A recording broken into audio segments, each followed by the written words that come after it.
Grandma and Grandpa's Garden, Class 5. Hello, Grandpa here again. Another story of our garden. We have a new problem with our garden, and that problem is somebody has been eating our peas. Let's take a look at our peas and you will see what I mean. Now, when we last left, I was boasting about how well our peas had grown. It's been a while, so you would expect the peas would have grown a lot. In fact, you can see one of them did. Look how tall this pea plant has grown. But what about all these others down here? They're short. The reason they're short is because somebody ate them up. And I've got a pretty good idea who that somebody is. It's a groundhog, sometimes called a woodchuck. But our groundhog has been eating not just our peas, but has eaten all of our lettuce and a good deal of our kale. The electric fence that we put up around the garden is supposed to keep them out. And I don't know if it's because we had turned the fence off for a day when it rained, or whether they figured out a way in. But I added this additional little fencing around the peas to keep them from eating any more. And we want to do something about these groundhogs. Turns out the groundhogs don't live very far away. Let's go see where they live. Here is where our groundhog lives. Groundhogs live in the ground. They make their homes by digging holes in the ground. This is the front door to our groundhog's house. But just like your house, their house not only has a front door, it has a back door. We don't have to go too far to find another hole. This is the back door to the groundhog's house. Of course, this hole is filled with leaves and sticks and stuff. The reason is that they hardly ever use their back door. They only use their back door in case of emergency. What could be in a case of emergency for a groundhog? Well, suppose a dog or some other animal wanted to get at the groundhog in its home. They might start digging and sniffing in at the front door, in which case the groundhogs would just push away the leaves in their back door, run out there, and escape. The problem that we have is that the groundhog lives much too close to our garden.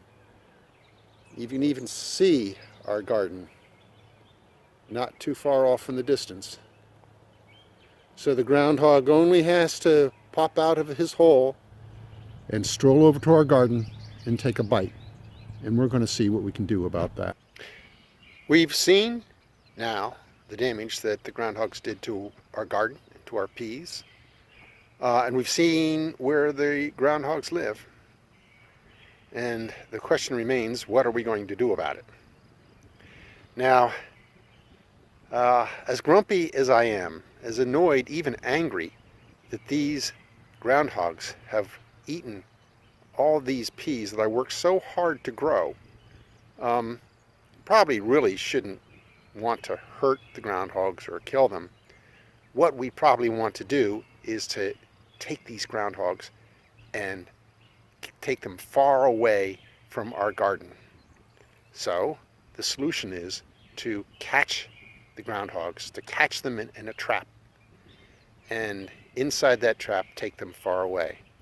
So I now have a trap, and I'm going to show you how it works. Here is our trap, and in many ways Charlie is going to like this, because in many ways this trap is like a kavos, and I'll explain how it works. First thing to point out is the front door to the trap. Here is the front door to the trap. It opens up instead of sideways like the door to your house. This front door is connected via a rod to a little step inside the trap. Just beyond this step is the bait. Those are pieces of apples, and groundhogs like apples, so we're going to want the groundhog to try to get those apples.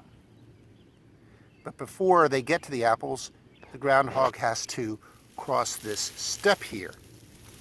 You can see that little platform. But, here we go, Charlie. That platform, when they cross that platform, that's going to push down on the platform, which means it's going to pull this metal rod. This metal rod is connected to a latch on the front door. When that latch is released, the front door will close. So the groundhog walks in to get the apples, crosses the platform, it pushes the platform, which pulls the rod, which closes the front door closes, and it cannot be opened from the inside, so the groundhog is then trapped and we can take it far away. Let's just show you how this works. Now, can't get inside this cage, but I'll put my fingers inside this cage and watch what happens when I push the trap like the groundhog is walking on it. So if I push this, there, the door closed. So I'm going to reset this and leave it out, and if we're fortunate, the groundhog will come out, try to eat some apples, we'll catch it, and we'll take it far away from our garden where it can eat other food, other things, but not the vegetables from our garden. It has been now a couple nights since we've laid the trap. Let's go out and see if we caught anything. So it's relatively early in the morning, and we're walking out to where the trap is to see if anything is inside. You can see the trap is between those two trees, and it looks as though something is there.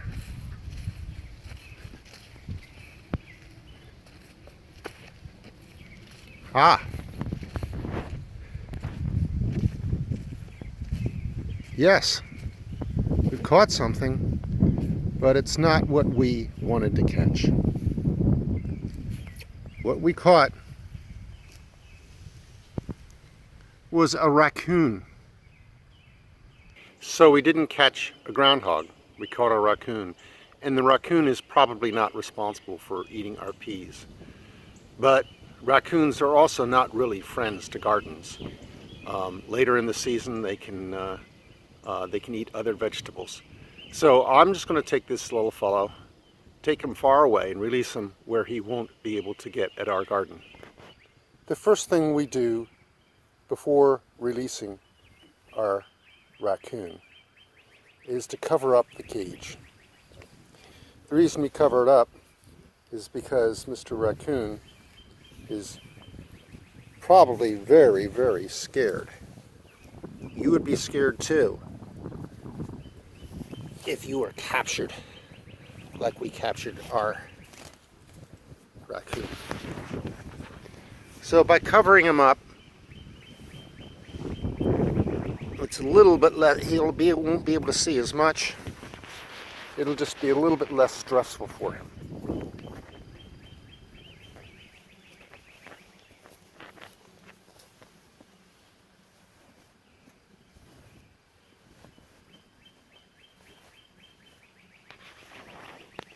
Now that the trap is covered up, the raccoon can't see what's going what's going on. I'll load him into the truck and drive him far away. So it's time to release the raccoon.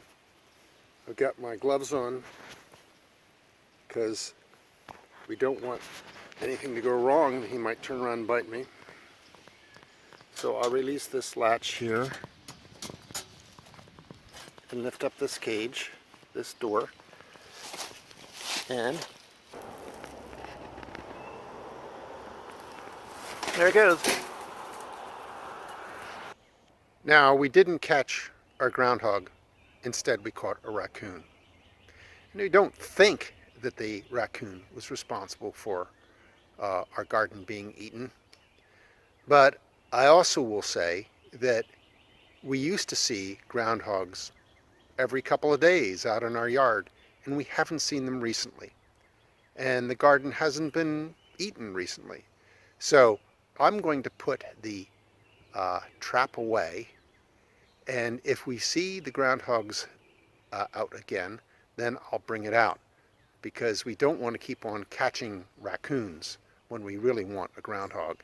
So for now, this will close this chapter on our garden and our uninvited guests that sometimes eat from it. At least, I hope this is the end.